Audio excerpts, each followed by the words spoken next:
So now we're going to have an opportunity for you all to ask questions to our keynote speakers. So I would actually turn the mic over to Dr. Matt Helm again and let him facilitate this portion.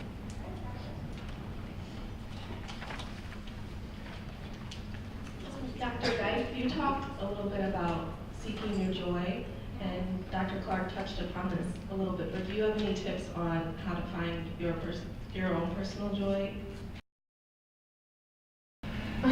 You know what your personal joy is? And I heard this. It was if you were walking down the mall and there were different conversations going on, what conversation would you overhear and would be so interesting and intriguing to you that you would actually engage in it? What would they be talking about? For me? Yes. They would be talking about learning and continuing that throughout their entire life. I've always loved learning. People say, I don't want to be in school. I'm like, why? You're with people who are full of knowledge, and I just want to be there and learn from people who are at the top of their field and engaging in that. So that's, for me, I can talk about that with people for hours. Did you see your energy change? Yeah. That's your joy. That's a great way to detect it. I love that. Another way to think about it could be, what is it you're thinking about all the time? Like in the back of your mind while you're doing other stuff, there's a little voice in the back of your head always talking. I'm not talking about the one that's saying, don't do that, go exercise, coconut, those on the list. But what is it that you're thinking about all the time? You can't help it, in the shower especially. That is your joy talking to you. When, for instance, in your family, you feel that you are lonely around all over, and you want to progress, you got a lot of things to do, but you don't have that kind of support. How you can manage that type of challenge?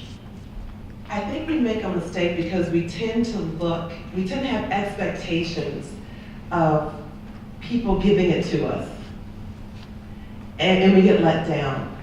And we have to learn how to give it to ourselves. And so I think that when I look at my support network, different people can give me different things. Not one person can give me the same thing. First of all, we have very diverse portfolios, as you heard both of us talk. So different people, like I have friends that give me my spirituality, but they can't give it to me politically, and they can't give it to me academically, and they can't give it to me with my sports. And so I'm kind of the common denominator. And I never have unfair expectations for people, because if they don't have that as their reality or their expectation, then they don't have the ability to give it to me. And so I don't get let down because I know they can't. But one thing is learning how to do it yourself. And it's funny when you talked about being centered is every morning I get up 15 minutes earlier than everybody else, and it's my time. It's my time.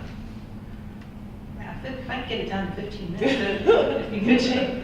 Another option for that for support is see who's showing up in your life, because the people that sort of show up you run into, or they're sitting next to you, a lot of times those people are offering you something, you don't realize it. And my grandmother had a theory that if you talk to somebody long enough, you're going to find out someone or something that you have in common. And she'd talk to everybody. She used to travel around the country on the bus just so she could talk to people. And she kept a scrapbook of people and their families and their histories, who's getting married. She knew so many people. And just pay attention, who's showing up around you. Don't assume that they're just one of the crowd milling around. A lot of those people have a gift for you if you just start talking to them. You both touched a little bit on life being a group project, and also not letting certain things, don't take things personally, sorry. One question I would have, how do you deal with people sometimes, if you're working in a group or if you're working for an organization, how do you deal with people who don't want you to lead? Like, what can you do to make sure that you still feel good about what you're doing and that you can get through that? What to do with people that don't want you to lead? It's not all about you always being in the leadership position. You can lead from the back seat. You said that, right? You can lead from the back seat. You can lead from the back row. You can influence outcomes without even being the one doing all the talking. So you can still have a role in the group. The trick is be flexible about what role you play. You don't always have to be the one leading, doing, planning. Think about how you're being in the group and look for opportunities there. And I'll piggyback on that. And I always talk about there's different roles of leadership. And we always assume that leadership, being literal to the word lead, means that you're in front. That you're the one that's, you lead from the front, you lead from the back, and you lead from the middle. And you need to know how to do all three.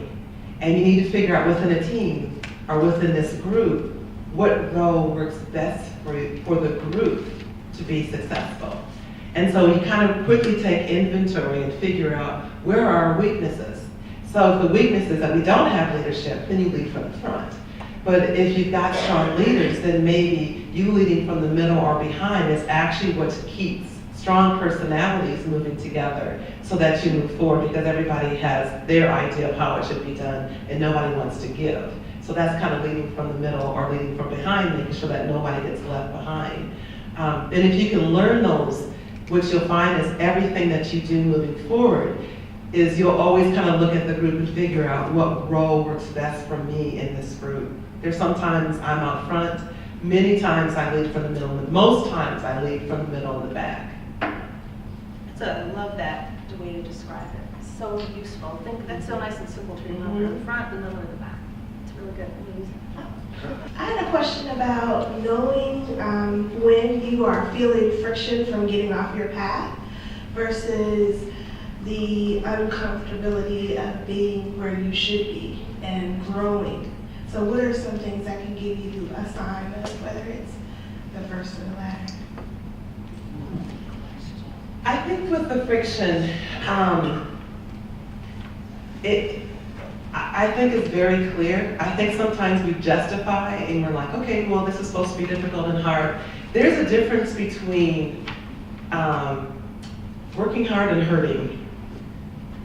And I think if you're true to yourself, you know the difference.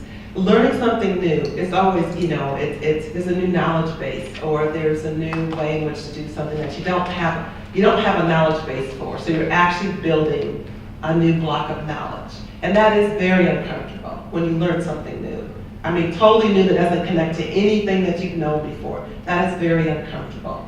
I think the friction becomes when, if you really sit down and you're honest with yourself and you realize, I always have kind of, I always connect my sentence with, and this helps me move forward, how? Or this helps me reach my goal, how? As long as I can reconcile that to what I'm trying to do, then I can kind of realize that, I know this is still moving me forward, but when I look at things and it's like, I don't really know why I'm doing this. I'm doing this for reasons outside of what moves me towards my goal. That kind of could be a litmus to whether it's friction because I'm not doing what I should be doing, or I'm doing extraneous things that don't get me to where I want to go, versus things that are uncomfortable because I'm learning a new skill or so on. Yeah, I ask myself, because I feel that pain a lot, and it's hard work being ready for opportunities and moving forward. And uncomfortable is the name of the game. But yeah, I ask myself that same question. Am I on the path? What's next? Do I see what's at the end of the tunnel? Or am I kind of like a little backwater, a little whirlpool, am I in a little pond that's not part of the flow? And that's really an indicator. And what's going on in my little joy message in the back of my head? Is it still talking because it's seeing the next step and it's on the path? Or is it tired and negative, and then I know I'm in the backwater? Hi, good morning. My name is Diego. I'm a first-year PhD student.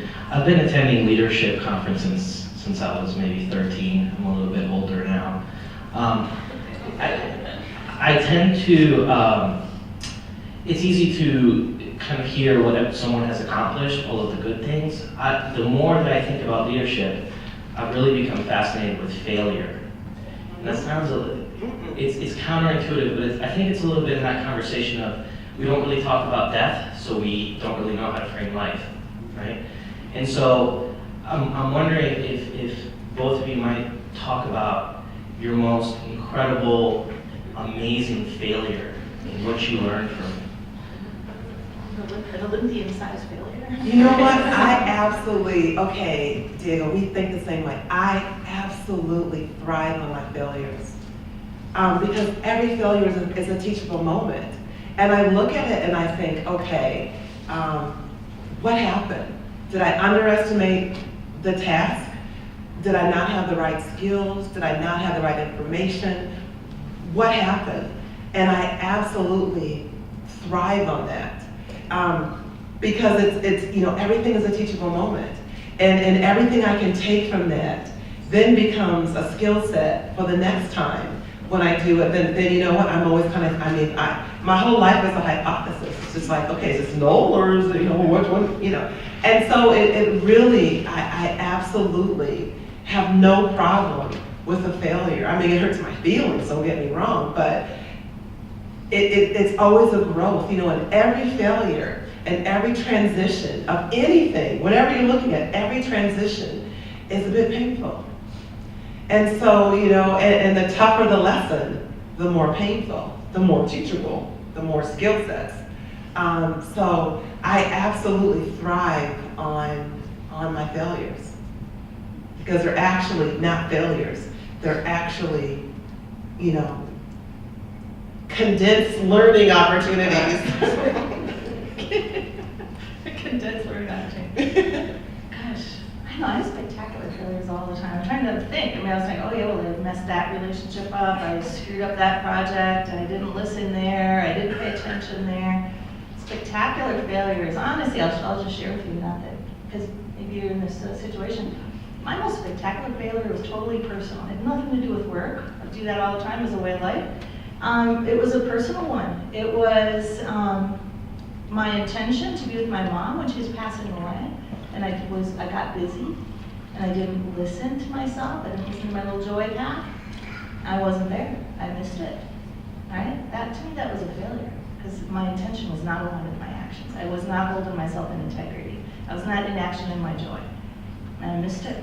To me, that was a failure. I learned from that. Spectacularly, like you said, it's a condensed learning opportunity. So, it's all good, it's fine, but that's a personal example. But one other thing is really important, and we don't do this, especially high achieving individuals, we don't forgive ourselves. We forgive everybody else, but if we treated ourselves the way we treat others, we would be so much healthier. So I really think at some point in time, you've got to just kind of listen to yourself. And I know this sounds like it's probably not very genuine, but sometimes you actually have to take yourself and then listen back to it. And I know that sounds weird, but especially when something happens and you did something and it doesn't best serve you, is to actually take an apology to yourself and then take a step back and then play it to yourself like the next day. I just can't express to you, hearing your own voice, give yourself permission to move forward. It's important, it's really important. One of the struggles that I'm having right now is a balance between flexibility and control. So it's this idea that, like proceed until apprehended, right? Be in control, like drive, and I'm very driven, like a lot of people here. I mean, that's what got us here, right? So I'm very driven, and if I see a goal for myself, I'm locked onto that thing like, like a jet fighter, I'm just locked in. So, but what that creates for me is sometimes I end up off my path because I'm so locked in, and I end up picking up all of these little medals or trinkets along the way. I achieved it because I wouldn't stop, but then I'm like 3 miles off course. Like, this great, I got this thing, but I don't even need it now because I was supposed to be over there. So my question is, were you? Or yeah, maybe not, right? That's a good question. Thank you for that, maybe not. So my question is though, because every goal I've ever set for myself didn't look the way I thought it would look when I got there. So that tells me that's not gonna change. So how do you deal with being flexible while you're on the journey? Okay, so here's the beauty of a journey. You don't know the destination. You know what the destination is? Death. You don't care what the journey is. You don't have to know what the journey is. And so, there are no mistakes. And there's unanticipated results, but there are no mistakes. And everything that happens is like, okay, what does this mean? And what do I take away from this? And so I always look at things, when something happens that I didn't anticipate or didn't look the way I thought it was going to look, first of all, I think I underestimated what the end result was. Okay, cool. But what does this mean, and how does this move me forward? And what, what is my takeaway from this? What tool did I get from this? How do I share what I have? And then ultimately, what's the next step? There's never, everything you do in life is a parallel process. So all of you have multiple interests, and you should never give your interest away, because that's when you lose your joy. Because you start choosing and you start doing things, this is what I need to do. I have a very strong athletic life. I have a very strong academic life. I have a very strong political life. I don't have to choose any more than you do. Now, there's different points of my life that one of those lives is stronger or takes more of my time. I've not had to give anything up any more than any of you do. There may be some point in your life that majority of your energy is focused on that piece to it as you're trying to finish your degrees. So yeah, it's more centric in your life. But you don't lose your other loves and your other passions, because that is what work-life balance is. That is what quality of life is. And so what you need to do is, the reason we kind of forget our joy is because we've pushed it so far back, we forgot what it was. And we actually have to talk to people that know us and say, do you ever talk to somebody you haven't seen in a long time and like, oh my gosh, remember we used to do so-and-so, and you're like, oh, I forgot. I love that. I haven't done it since a long, long time. Get back to what gives you work-life joy. Hold your nose in the things you don't like, but embrace and embellish the things you do like. And keep those lives as parallel processes, and they intertwine so much. Don't give anything up. Don't. Be greedy. It's okay to be greedy. I can't really say anything better than that. Man, that was great. I would just like to conclude that. Lisa, did that answer your question? Flexible. I believe life, you're here to learn. If you're moving forward and you're failing and succeeding and you're in action, you're learning. That's the whole journey. So proceeding means emphasis on proceed, not necessarily on the target, because the target, you can't always see what's coming, because all we have is the moment right now. So if you're in motion and you're proceeding in the moment as best you can, and you're trying to balance and stay centered, well, that's as much as anybody can do. You're doing it, right? That you're living, you're alive. I don't know where things are going to go. I have an idea of some things that like goals, short-term goals, but I don't know where it's going to lead next. And I think where I've been really clear and really narrow and focused on, good, got my degree, got my PhD. I lost the balance. I focused single-mindedly on that to the exclusion of the other things, and I had to remind myself, oh yeah, I gotta get all those things back. But it's okay to do that once in a while. It's okay. My daughter calls me, I guess they'll pass this on. My daughter calls me, Mom, this is my 18-year-old, living with 18 years. You are the most productive procrastinator I've ever met. Mission accomplished. So I hope that helps you on your journey. Thank you. Thank you, Matt. This has been a real pleasure being up here with you. Absolutely. We love this. Let's give them another round of applause.